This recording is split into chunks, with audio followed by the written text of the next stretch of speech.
आज मुख्यमंत्री देवेंद्र फडणवीस हे ठाण्याच्या दौऱ्यावरती होते। ठाण्यामध्ये असताना त्यांनी प्रसारमाध्यमांशी संवाद साधला।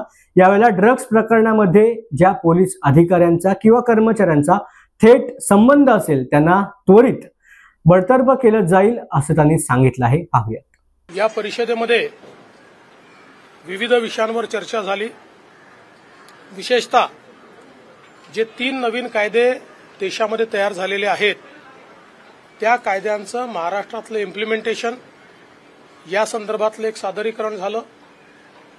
महाराष्ट्राने जो रोबस्ट महासायबर प्लॅटफॉर्म तयार केलेला आहे सायबर गुन्हे रोखण्याकरता त्या संदर्भातलं सादरीकरण झालं। महिलांवरचे अत्याचार, बालकांवरचे अत्याचार याची रोकथाम करण्याकरता, त्याचप्रमाणे अशा प्रकारच्या गुन्हे उघडकीस आणण्याकरता आणि अशा प्रकारच्या गुन्ह्यांमध्ये अतिशय वेळेत आरोपपत्र कसं जाईल या संदर्भातली एक चर्चा त्या ठिकाणी झाली।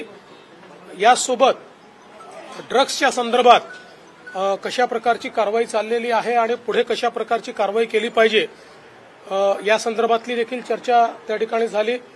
उद्योगांना कुठल्याही प्रकारे त्रास होऊ नये या दृष्टीनं आपल्याला काय करता येईल या संदर्भातली चर्चा झाली आणि त्यासोबत आपली जी फॉरेन्सिक कॅपेबिलिटी आहे ती आपल्याला कशी वाढवता येईल या संदर्भातलं देखील एक सादरीकरण हे करण्यात आलेलं आहे। एकूणच या सगळ्या परिषदेमध्ये मी हे सांगितलेलं आहे की ड्रग्सच्या संदर्भात झिरो टॉलरन्स पॉलिसी असणार आहे आणि कुठलाही पोलीस तो कुठल्याही रँकचा असो हा जर ड्रग्सच्या प्रकरणाशी थेट संबंधित सापडला तर त्याला सस्पेंड न करता थेट बडतर्फ करण्यात येईल अशा प्रकारची पॉलिसी घेण्याचा निर्णय आम्ही त्या ठिकाणी घेतलेला आहे।